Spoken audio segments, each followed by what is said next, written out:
Eh bien, j'ai retrouvé ma caméra. Je suis trop contente. D'ailleurs, attendez. Ouais, c'est un peu près.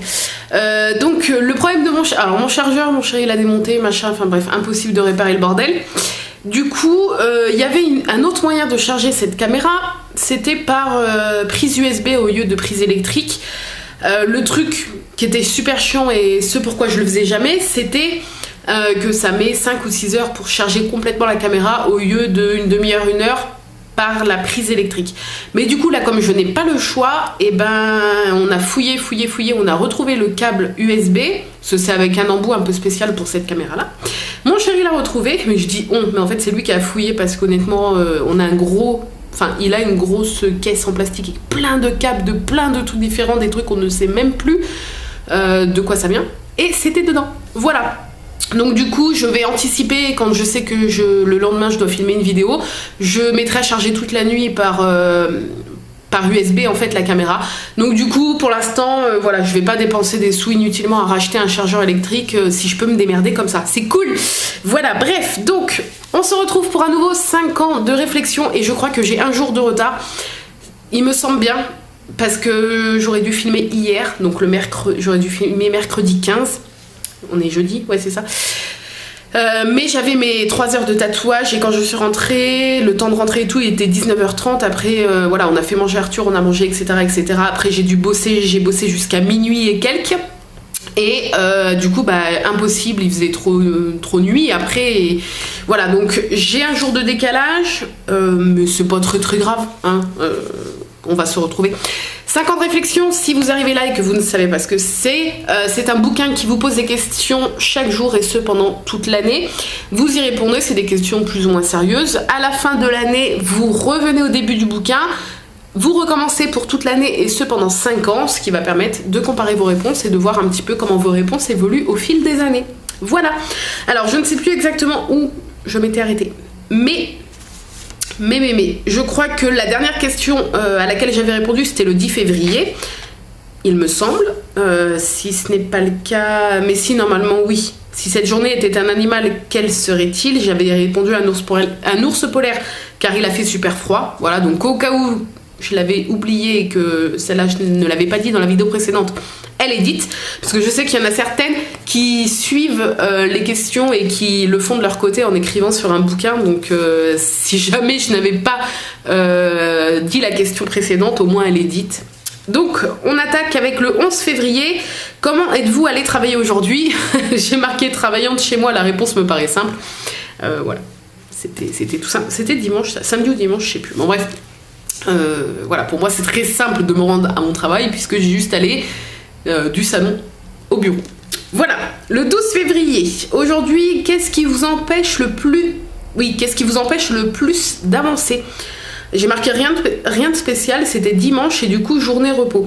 Après, là, en relisant la question, je pense que... ah non, c'est aujourd'hui. Qu'est-ce qui vous empêche?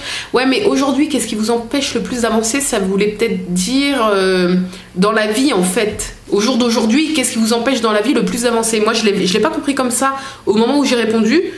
Après, je change pas ma réponse. Là, c'est en relisant, effectivement, je pense plus à aujourd'hui, dans la vie, qu'est-ce qui vous empêche le plus d'avancer? Mais voilà, au moment où j'ai répondu, j'ai marqué rien de spécial, donc c'était dimanche et du coup journée repos. Moi j'ai pensé à aujourd'hui même, et pas aujourd'hui dans la vie. Mais je laisse ma réponse parce que peut-être que l'année prochaine, du coup, je comprendrai la question du premier coup mieux. Voilà, je ne triche pas, je laisse ma réponse. Mais je pense plus que la question était vraiment dans le sens de aujourd'hui dans la vie, quoi. Qu'est-ce qui vous empêche le plus d'avancer? Et peut-être, ma réponse n'aurait pas été la même forcément, mais bon. On laisse comme j'ai compris la chose. Le 13 février, la question que vous adorez poser. Alors, je savais pas quoi mettre et j'ai marqué ça va, point d'interrogation. Parce que ce soit à l'écrit quand je parle avec des amis ou avec vous par exemple, ou des choses comme ça sur les réseaux, ou alors avec des personnes dans la vraie vie, quand mon chéri rentre le soir, ou je ne sais pas. La question que je pense poser le plus souvent, c'est est-ce que ça va, ou t'es sûr que ça va, ou peut-être parce que je me préoccupe beaucoup de comment les personnes vont. Peut-être, je ne sais pas. Mais je crois que c'est la question que je pose le plus souvent. C'est un peu bizarre comme question, mais il y a des questions plus ou moins bizarres. Hein. Le 14 février... Oui, le 14 février, avez-vous embrassé quelqu'un aujourd'hui? J'ai marqué oui, mes 2 petits amoureux, donc Arthur et mon chéri, bien évidemment. Ensuite, le 15 février, donc on va s'arrêter au 15 février, parce qu'aujourd'hui on est le 16.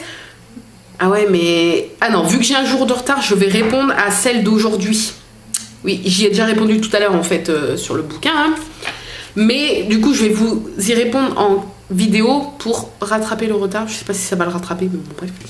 Donc, le 15 février. Quel remède pour un cœur brisé? Ouais, mais attendez, si j'y réponds là, je vais être paumée dans mes trucs. 16, 17, 18, 19, 20... Non, c'est bon, je m'arrête au 15. Je m'arrête au 15 et le 16, j'y répondrai dans les 5 prochains... Enfin, dans la prochaine vidéo, dans les 5 prochaines questions, parce que je crois que je fais toutes les 5 questions. Ouais, donc pour rattraper le retard, faut pas que je réponde à la 16. Je suis paumée, moi. Donc le 15 février, donc c'était hier pour moi. Quel remède pour un cœur brisé? J'ai marqué sortir, voir du monde, ne pas rester enfermé à pleurer, même si c'est vrai qu'au début, ça fait du bien. Parce que j'ai déjà eu le cœur brisé, comme... peut-être tout le monde, je pense, malheureusement. Mais bon, il faut ça pour avancer dans la vie. Hein. Et il y a toujours la première période où parfois on a des pensées noires, parfois on ne fait que pleurer. Ça fait du bien au début, je pense que c'est presque inévitable. Certaines personnes ne pleurent sûrement pas. Moi, je fais partie de ce genre de personnes qui pleurent pendant des jours et qui n'ont envie de parler à personne et voilà, qui voit tout négativement, mais après il y a la période où on se dit mais merde, on se pourrit la vie pour quelqu'un qui n'en vaut plus la peine ou qui n'en vaut pas la peine.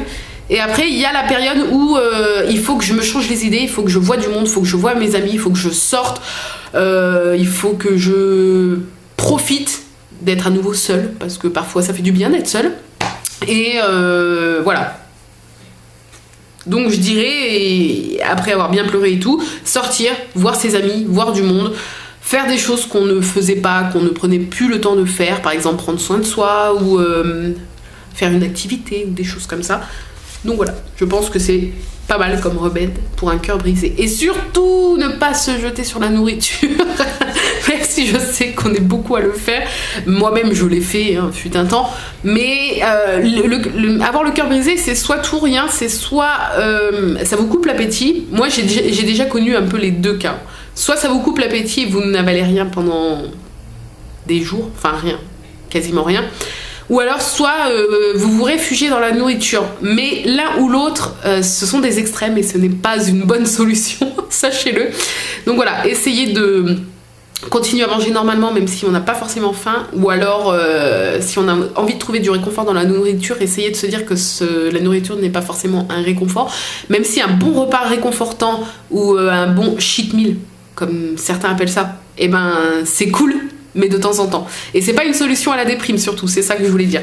Ne pas bannir les repas réconfortants. Moi j'adore les repas réconfortants et les bonnes petites choses à manger. Mais c'est pas la solution à la déprime. C'est surtout dans ce sens-là que je voulais dire ça. Si je finis pas mes phrases, on va pas y arriver. Bref, donc voilà, c'était ce 5 ans de réflexion. J'adore répondre aux questions, c'est trop cool.